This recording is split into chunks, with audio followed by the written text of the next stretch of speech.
Antasena tugasnya bumi ini akan dimandiin pakai air laut. Wes, sifatnya netral ke bumi itu tadi loh. Dataran itu makanya setiap pergantian zaman air laut itu selalu berperan dari dulu. Makanya di dalam Gonanu itu nabi yang paling abadi itu ya Loro Isa karo ya berperan terus sampai zaman kapanpun berperan terus. Kasih baru di laut, kasih baru di sing kasih iki ya selamat ngono lho. Sing sik reget iki entekke. Jadi sifatnya memurnikan. Lah ini memurnikan secara non materi. Kalau Nabi Khidir memurnikan secara materi.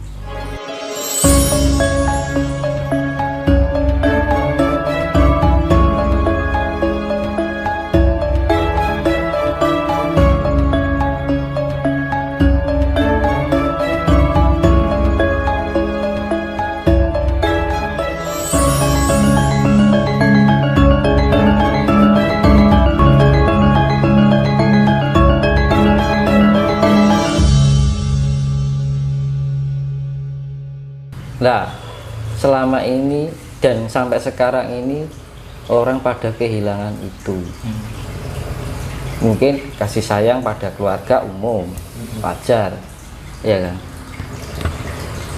Itu pun aja banyak yang kehilangan kasih sayang dengan keluarga, iya kan? Bapak lali anak, anak lali bapak, gampang aneh kan? Iya mas. Dulur tegel karo dulure, kan sedulur sama saudara sudah nggak ada kasih sayang, teman makan teman, anak ya. Dan ini semakin merebak, semakin kesini semakin menjadi-jadi. Makanya saya bilang tadi, ini nanti karena energi cakra semesta ini yang cokro panggilingan itu akan energinya semakin besar, ini akan mempengaruhi emosional. Lah, emosional itu kalau kita nggak bisa menjaga diri dengan kestabilitas diri kita sendiri, terbawa, akhirnya terhanyut di dalam sifat-sifat keegoan. Akhirnya nyalahke, akhirnya merasa benar, merasa pintar. Nah, ketika kita menyalahkan orang lain, itu sebenarnya kita memukul diri kita sendiri tanpa sengaja. Tapi kalau kita berbuat sama orang lain kebaikan, itu juga ada imbasnya pada diri kita. Makanya hukum cermin itu. Jadi wong urip iki kaya wong ilo, kaya orang bercermin gitu. Ketika kita mengeluarkan cahayanya biru, ya kembali ya biru. Kalau kita keluarkan cahayanya merah, yang kembali ya merah. Hidup seperti itu. Makanya dianjurkan untuk kasih. Makanya misalkan kasih kita nggak diterima, nggak masalah. Itu tetap kasih kembali pada diri kita. Misalkan orang balasnya wis ben urusane Gusti Allah kan ngono to. Perkara elek ning awake dhewe, kita nggak perlu wah kayak ngene ben urusane Gusti Allah. Ya itu malah berbahaya loh. Jadi ketika orang ini misal jenengan disakiti orang, terus jenengan menerima, lah yang menyakiti itu bebannya semakin berat. Tapi ketika jenengan disakiti orang, jenengan membalas, yo impas, jenengan gak dapat apa-apa, ini ya rugi. Gitu ya Pak ya. Iya toh. Tapi kalau kadang nggak bisa ngempet Pak. lah itu loh, namanya ego itu tadi yang harus kita waspadai. Makanya untuk cara satu-satunya iki tak simpen, tak save ning otakku, ning rasaku. Aku aja lali karo sifat welas asih. Aja lali karo sifat welas asih. Itu terus. Setiap mau ngomong, kelingan welas asih. Ketika berprasangka buruk, kelingan sifat asih. Iya kan? Nah, itulah namanya kesadaran itu karena itu. Yang menyadarkan diri kita, yang meningkatkan tingkat kesadaran kita adalah apa? Ya welas asih itu sendiri. Kuncinya semuanya itu kasih sayang, nggak usah kemana-mana. Iya kan? Sak kitab itu isinya ya, misalkan satu kitab ini kasih sayang, selesai. Iya. Nggak usah ini ayat ini isinya ini, ayat ini isinya sih, nggak usah. Jadi kasih sayang ayat 2 kasih sayang, ayat 3 kasih sayang, 1000 ayat 1000 kasih sayang. Udah itu teringat terus. itu timbul tingkat kesadaran dalam diri kita. Nggak mungkin orang wis lah, Tuhan itu maha tahu ya, nilalah itu bejo terus enek mau selamat rongkaran bejo, nek wong bejo mesti selamat gitu. Prinsipnya bahwa bejo ya kan, keberuntungan, apes, kesialan itu yang ciptakan manusianya sendiri, Pak. Jadi terbawa dari pikiran dan kebiasaan yang berulang-ulang sendiri sebenarnya. Oke, poinnya dikasih sayang. Manusia itu proses, ya kan? Kalau Tuhan itu unproses, jadi manusia itu berproses. Kalau kita nggak mau berproses, ya wis, kan gitu. Manungsa winenang di berbawase sok ana ing astane Gusti. Manusia berhak untuk berusaha. Tuhan yang menentukan. Kan gitu. Kalau kita nggak mau, tapi kita mau keinginan baik, terus manusianya nggak mau berproses. Terus piye ya, aku harus kayak kowe. Kowe berproses semua kan gitu, nek mau Gusti Allah ngomongnya awake dhewe. Kan gitu. Semua itu alam semesta itu sudah diprogram. Hukum feedback itu, hukum imbal balik bolak-balik itu sudah terprogram. Program alam semesta seperti itu. Hukum cermin, hukum feedback atau imbal balik, manakala kita memberikan istilahnya tabur tuai, kita yang tabur baik ya kita tuainya baik itu aja. Makanya ya bilang tadi satu kitab ini, kitab 1 sampai 1000 isinya welas asih sudah cukup.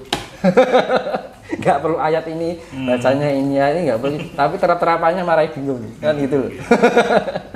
Iya. Makanya dulu saya pernah di video sebelumnya itu, kunci utama adalah welas asih. Soalnya saya mengajarkan pertama itu Sang Hyang Wisnu. Waktu itu di Gunung Lawu yang pertama, kunci ini menghiji welas asih. Saya pikirkan kok ngono. Kita bisa bersikap rendah hati karena kita punya jiwa asih. Kita nggak punya dendam karena kita punya jiwa asih. Kita tidak bisa membenci karena kita jiwa asih. Kita bisa menghormati, menghargai orang lain karena punya rasa asih. Nah, mana kita bersikap arogan? Asihnya di mana? Mana kita menjelek-jelekan orang, menyalahkan orang, merendahkan orang? Kasihnya di mana? Iya kan, kuncinya mau hiji dah, Mas. Nah, ini saya jelaskan di pewayangan ya. Pewayangan itu ceritanya Wisanggeni dan Antasena. Wisanggeni itu putranya Arjuna. Kalau Antasena itu anaknya Bima. Lah di dalam sebelum Baratayuda itu Wisanggeni dan Antasena itu menghadap ke Sang Hyang Wenang. Mau diadakan Baratayuda itu saya harus bersikap apa? Gitu, tanya sama Sang Hyang Wenang, kamu tidak diperbolehkan untuk mengikuti perang Baratayuda karena apa? Cukup Wisanggeni dan Antasena pun itu sudah habis semua, nggak usah pakai perlu Pandawa dan prajurit. Terus gimana untuk menemukan kemuliaan? Karena apa? Kalau yang dihabiskan hanya Kurawanya, lah tamengnya Kurawa itu ada Bathara Kala sama Durga. Kalau ini Bathara Kala Durga ini nggak mati, ini misalkan Kurawa habis, besoknya lagi ini masih keluar lagi. Itu penggambaran akhir zaman yang akan datang ini. Nah gitu. Bathara Kala itu adalah waktu, artinya siapa saja tidak bisa melawan hukum karma waktu. Imbal balik ini waktu. Terus Durga itu anak sifat angkara murka yang hawa ruang itu, Mas. Jadi enaknya nggawa panas terus gitu loh. Kebencian. Enaknya sifat kebencian terus. Nah, Wisanggeni itu kan titisannya Sang Hyang Wenang. Antasena titisannya Bathara Baruna. Bathara Baruna itu dewanya air laut, samudra atau air asin. Kan dewa itu kan manifestasi dari alam yang seperti saya jelaskan di video sebelumnya itu. Misalkan atmosfer itu dewanya Wisnu, ya. Oksigen itu udara, dewanya Bayu. Nah itu nanti saya jelaskan masalah Semar juga. Secara logisnya Semar itu apa, jangan hanya melihat sosok terus gitu kan. Akhirnya imajinasi tok sini kan gitu. Jadi kita kalau di peradaban besok mainnya sudah main partikel dan cahaya. Jadi sosok itu wis ora usum, terlepas dari keluar dari imajinasi. Jadi fakta semua, fakta gitu. Iya. Itu loh, alien sudah menggunakan kayak itu. Nggak ada yang namanya sosok ini, ada sosok ini, perwujudan itu imajinasi. Alien itu sudah canggih, mereka sudah tidak memakai itu. Barat itu kuno sudah. Ya namanya upgrade itu malah mas, kita di upgrade untuk aplikasi yang lebih canggih. Kita teraplikasikan lagi untuk sistem baru. Itu nanti saya jelaskan, ini mas, penjelasan masih panjang ini. Nah itu kan bisa gini ya. Kan di dalam hadis itu ada besok ada dua nabi yang datang di akhir zaman, Isa al-Masih dengan Nabi Khidir. Iya. Nah, jadi kalau diwayangan Nabi Isa itu ya bisa geni itu tadi. Ngebari wopo gitu. Nah, ya. Kalau Antasena itu ya kan Nabi Khidir itu tadi kalau di pewayangan kan gitu. Nah, tugasnya ini dua masing-masing. Wisanggeni atau Isa al-Masih. Makanya kalau di pewayangan kan Wisanggeni kan titisan Sang Yang Menang. Iya kan? Kalau Isa atau Yesus itu kalau di Nasrani dinamakan putra Allah. Iya kan? Ya podo toh. Nah, Isa atau Yesus tugasnya apa? Untuk menciptakan kasih sayang dan kedamaian. Jadi melawan iki menang tanpa ngasorake, digaya tanpa aji. Apa senjatanya apa? Kasih. Gitu loh. Nguruk tanpa bolo. Nguruknya nganggo sifat kasih, akhirnya menjadi suatu kebersamaan. Itu loh, jadi maksud. Nah, kan gitu. Wisanggeni kan titisane Sang Yang Menang. Yesus kalau dalam ajaran Nasrani putra Allah. Ya wis ta padha. Enggak kan gitu. Lah Antasena kan badannya kan seperti sisik ikan. Itu kan titisane Bathara Baruna. Bathara Baruna itu titisan dewa air asin. Air biasa, air asin beda loh. Unsurnya beda. Kalau air tawar itu H2O, terbentuk dari hidrogen dan oksigen. Kan ngono. Tapi kalau air asin kan terbentuk, kenapa air laut jadi asin? Kan udah bingung tuh. Nah, air asin kan karena kedasaran laut yang paling dalam akan ada unsur yang paling dalam ini mendekati dengan vulkanik atau magma. Nah, itu menyebabkan ada pelepasan oksigen, magnesium dan asam sulfat. Akhirnya cenderung air itu menjadi asin. Gitu. Nah, makanya di kutub air laut di kutub dengan air laut di tropis itu kadar asinnya lebih tinggi air laut di tropis. Gitu. Makanya dengan kalau di air ya, air itu dewanya dewa Indra. Tapi kalau air laut dewanya Baruna. Nah, itu. Nah, air asin itu kandungannya netral. Jadi misalkan proton atau proton itu kan muatan positif, neutron itu adalah muatan negatif. Nah, proton dan di dalam air laut yang mengandung air asin itu misalkan proton dan neutron itu 50%. Nah, ketika proton dan muatan negatif dan positif 50% disatukan menjadi neutron, netral. Makanya air asin itu sifatnya netral. Mengolek wong pinter nambah niki anu tebarono ya lah. Kuwi lho Mas. Wong jenengan kesurupan pengen rasa dikuruki ya celupe ning laut e mari. Nggih. celuk ning laut sedina niku muncul negatif netral kabeh. Makane kungkum ning laut itu luwih ngeri ning timbang kungkum ning banyu tawar lho. Iya, iya. Kondisi ini netral. Lebih bagus di air asin Mas ya. Iya, itu kan sifatnya neutron kalau air asin. Lagi ngerti tuh. Nah, makanya air asin itu sifatnya penetral, iya kan? Penetral itu menghilangkan sifat negatif, iya kan? Misalkan positif yang berlebihan, positifnya dinetralkan menjadi nol, pemurnian sifatnya, benar. Nah, itu kan kembali saya ke pembahasan Antaséna.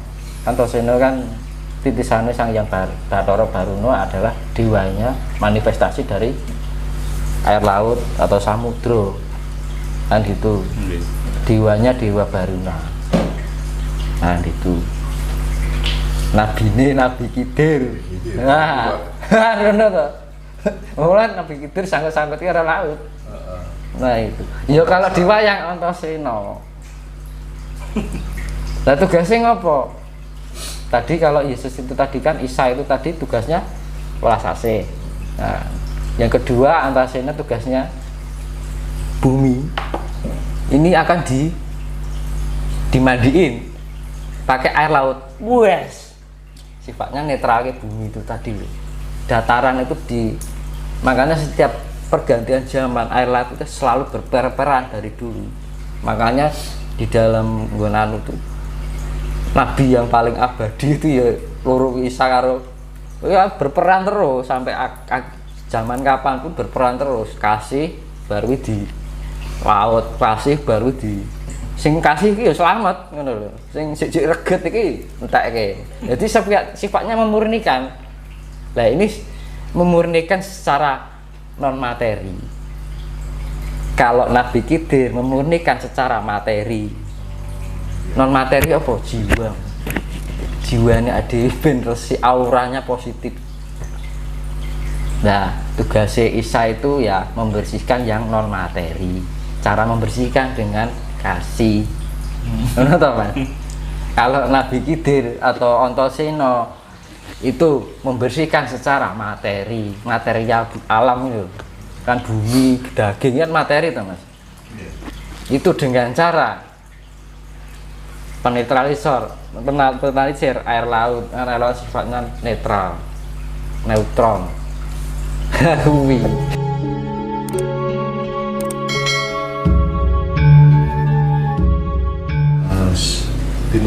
Nah itu saya kembalikan, saya tegaskan lagi ya. Jadi pemurnian itu sifatnya ada dua, non material dengan material.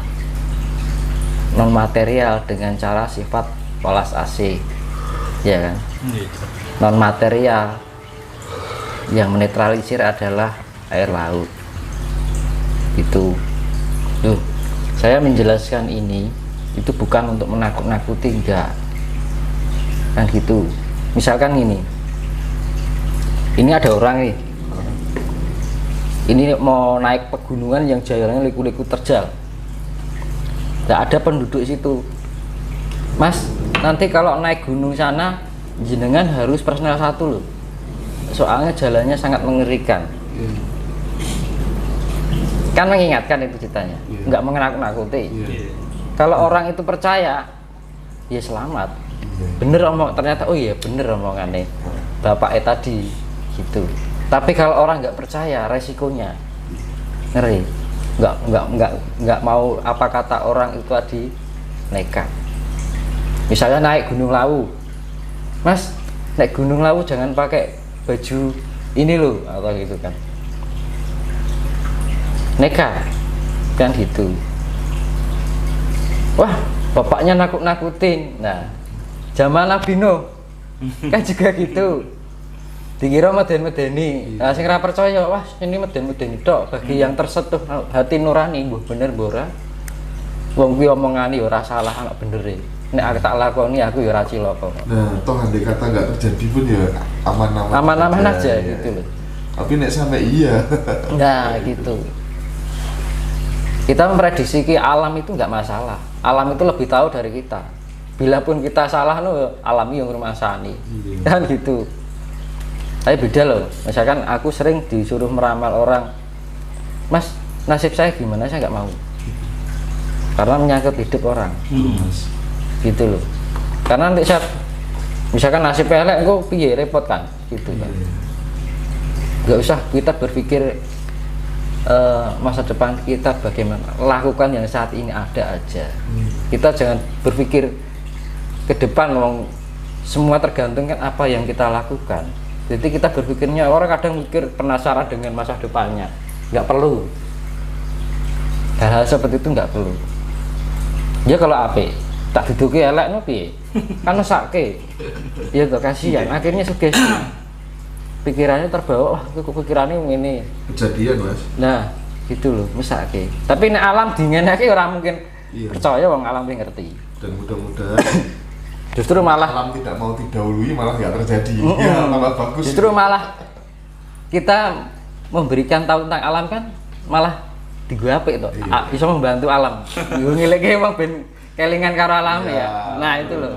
Wong sing diomongke ya ora salah, digapik kan gitu kan. Agar kita lebih paham dengan alam. Kita memahami keinginan semesta itu bagaimana, kita harus paham. Karena apa? Yus, keadaan seperti ini. Dunianya sudah kacau.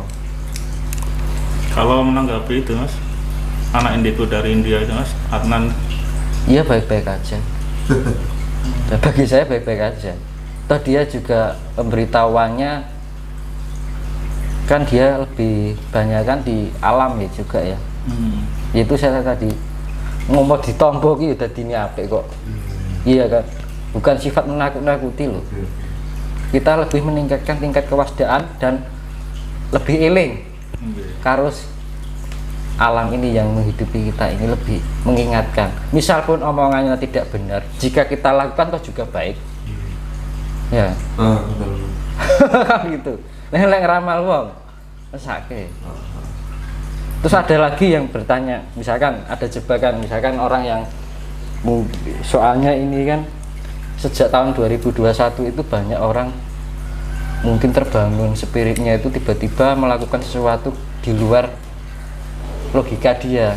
Kok aku tiba-tiba bisa kayak gini ya? Kok aku bisa tahu itu ya?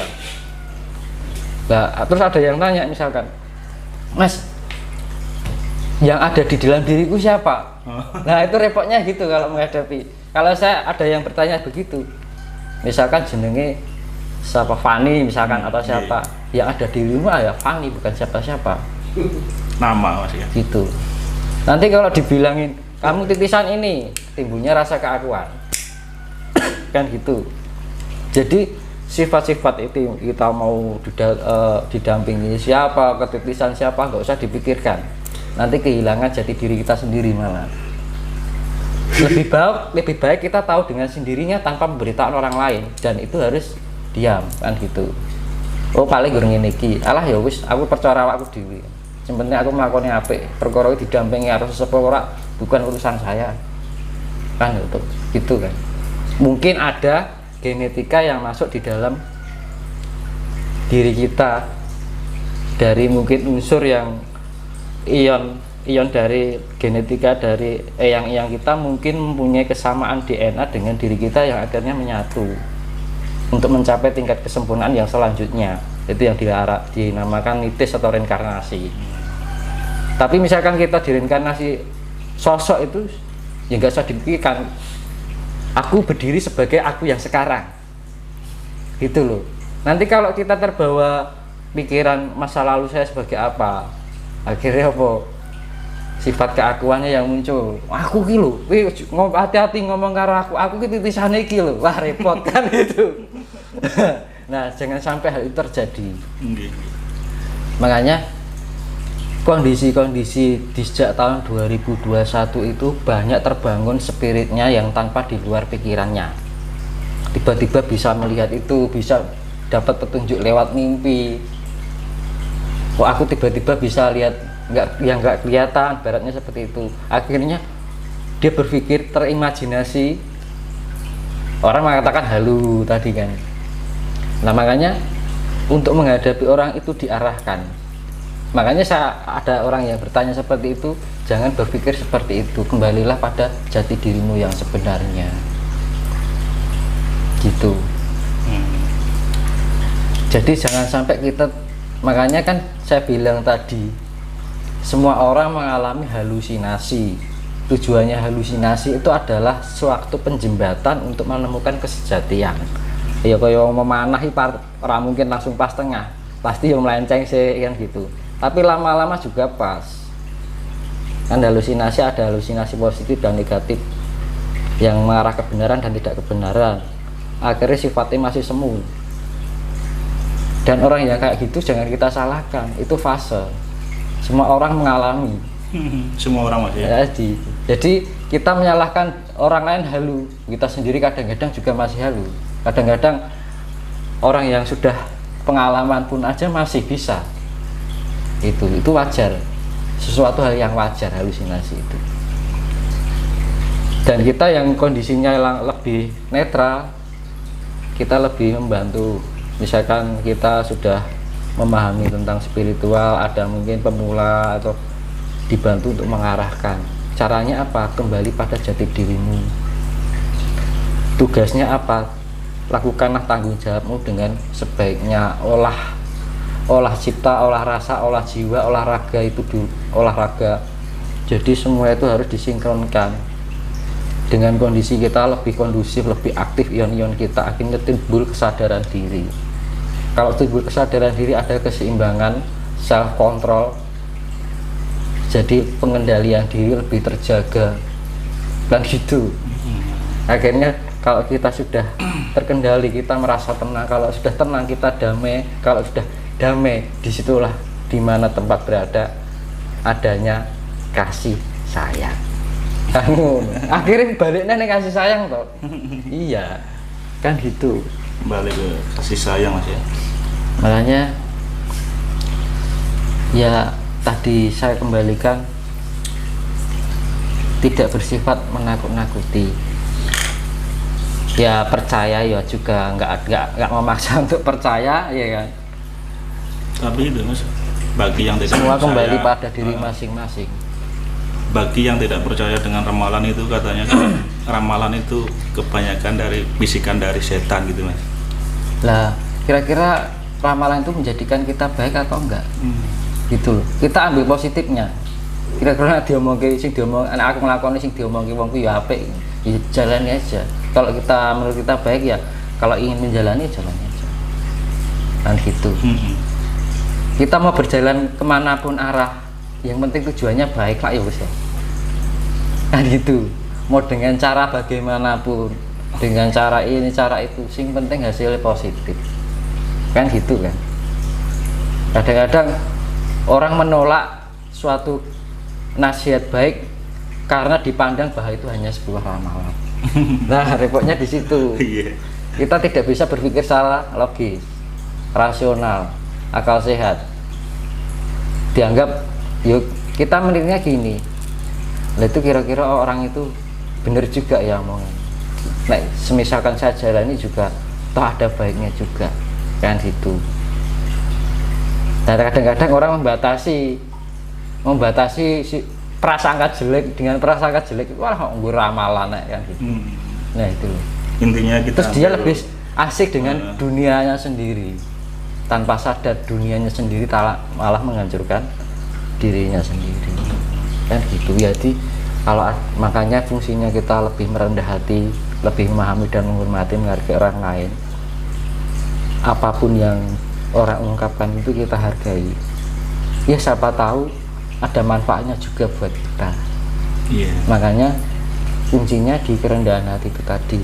Nah kerendahan hati itu tadi dasarnya adalah kasih. Balik nih kasih meneh kayak gitu. Nah, dimanapun berada kuncinya kasih. Makanya saya bilang mau kitab ayat 1 kasih sayang, ayat 2 kasih sayang, ayat 1000 kasih sayang, ayat 2000 kasih sayang. Wes di mindset di otak kita, dalam rasa dan rasa kita mau ngomong jelek aja mikir, wah omonganku nggak baik, lepas dari kasih sayang, berpikiran buruk lepas dari kasih sayang, terpikir wah ini lepas dari kasih sayang, berprasangka buruk wah kok ini lepas dari kasih sayang, kan gitu. Kriteria kasih sayang itu kan lebih menyatu gitu loh. Jadi wis kuncinya mbok setebal kitab itu tulisannya kasih sayang, tok diucapan bedino kasih sayang, inget terus itu kan. Ya. Nah, nggak usah ini ayat ini ayat ini wah. Nggak usah panjang lebar Mas. Nah, kalau udah jalani kasih sayang itu sudah nanti berjalan dengan sendirinya. Kebaikan bagaimanapun bentuk dan jenisnya, kalau dasarnya kasih sayang nanti harus apik, bagus gitu. Kuncinya lah ya niku Mas. Okay. Nah, itu. Makanya yang adanya ramalan kalau bisa itu kalau ngeramal alam sih gak masalah. Toh kita dengan itu kita memberikan solusi. Jadi orang ngeramal ketok nih ngerangkai solusi. Yang gitu. Bukan sekedar menakut-nakuti. Nah, jangan sampai itu. Jadi kita lebih menjadi ibaratnya tentara kita di komando lah gitu. Okay. Kita mengomandoi. Kan kita sudah belajar, gunanya kita dari awal sudah belajar kan. Oh, siapa tahu saya belajar ini nanti bermanfaat buat orang banyak. Kan gitu. Nah, di saat timingnya tepat akhirnya merasakan lah tenang gitu kan. Nah, bener kan? Akhirnya bermanfaat juga yang selama ini saya jalani, ibaratnya seperti itu. Terus akhirnya firasat saya misalkan mempunyai firasat yang kuat gitu kan. Terus wah ini saya harus ngomong sih sama teman sama keluarga gitu kan. Ini aku boleh nakuti ini. Nah, itu nanti akan menjadi mau diterima atau enggak itu hasilnya nanti juga baik. Entah itu akan terjadi atau enggak, bisa akan dijalani juga baik kan gitu. Jadi kita memberikan suatu, misalkan ada sesuatu terjadi apa gitu, juga diimbangi dengan solusi. Kan gitu. Jadi tidak hanya ngeramal tok baru lepas mesake yo sing krungu kan gitu. Gak tahu alasannya kenapa kan itu. Tidak Terus memberi solusi Mas. kronologi kejadiannya bagaimana kita harus mampu menjelaskan. Kok bisa begitu? Kenapa harus terjadi? Nah, itu makanya ayo kita saling menguatkan diri. Gunanya apa, Bu? Membantu alam semesta. Kan gitu. Kalau Iya. itu Mas, kalau pengertian Dajjal menurut panjenengan Mas? Kan gini, setan iblis, orang mengatakan setan iblis itu kan. Setan itu enggak ada, setan itu sudah diawak ning awake dhewe. Iblisnya sih di kita tuh punya, di dalam tubuh kita mempunyai karakter iblis juga. Kan gitu. Nanti saya perjelaskan masalah ini ya. Ada unsur iblis itu namanya anti quark. Kalau partikel malaikat namanya quark. Jadi berlawanan itu. Sip. Jadi wah itu setan loh, setannya ning awake dhewe. Kan gitu loh. Wah, orang itu kemasukan iblis. Awake dhewe ngarani wong wis kemasukan iblis san. Wis ngarani elek ning wong. Iblis ngarani iblis. Kan gitu. Nah, pemahaman kadang salah kaprah. Di sana ada banyak iblis yang masuk roh jahat nih. Padahal iblis ya ning jero awake dhewe. Kan gitu. Nah, Dajjal itu apa? Itu adalah sifat iblis yang mendunia. Makanya di dalam kitab-kitab apa itu Dajjal akan menguasai dunia. Ya wes iki. Ini sudah. Sekarang ini Mas. Dajjal, diartikan Dajjal itu sifat iblis yang mendunia. Sifat iblis yang mendunia. Makanya apa? Yang membunuh iblis Nabi Isa Al-Masih. Dengan apa? Dengan kasih sayang. Iya teman. Durga Kala itu loh Mas. Yang membunuh apa? Wisanggeni sama Antasena dengan gada inten. Kan gitu. Inten kan keras. Logam apapun paling keras intan kan gitu.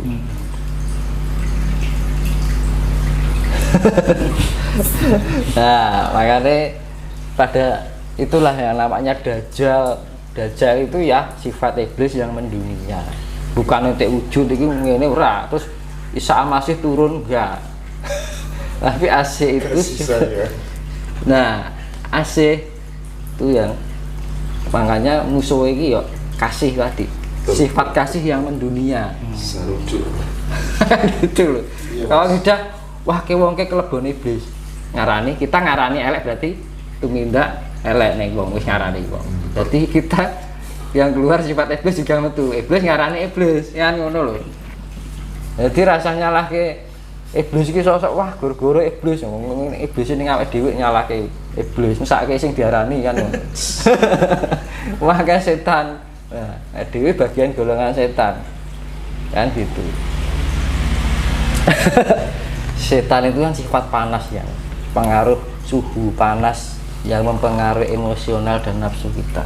Jadi segala sesuatu sebenarnya terjadi di dalam. Gitu, nggak usah kemana-mana. Iya.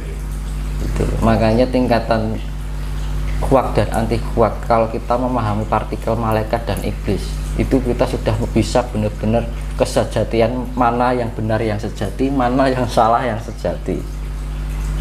Itu karena partikelnya itu paling lembut di bawahnya partikel Tuhan. Partikel Tuhan itu namanya Higgs boson. Kalau bahasa metafisikanya. Partikel God. Gitu.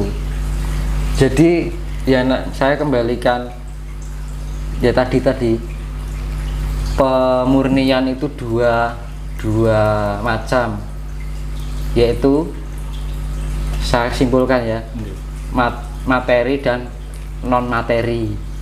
Non materi tugasnya adalah ya itu tadi Wisanggeni atau Yesus atau Isa Al-Masih, ya kan.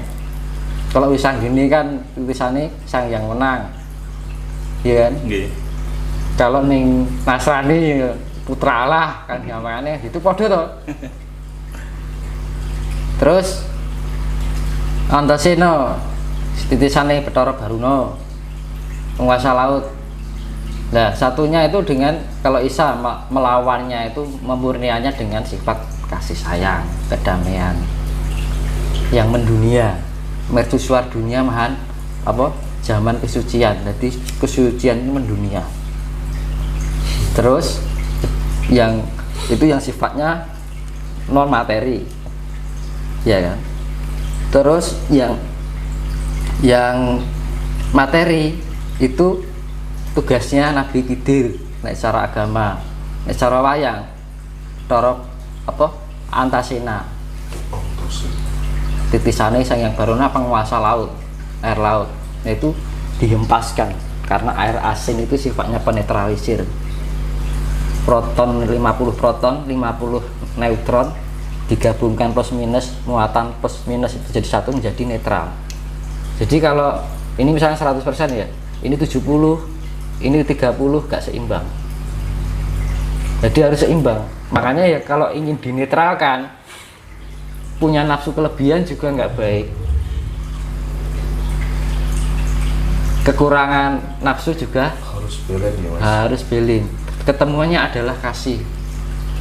Kan ngono.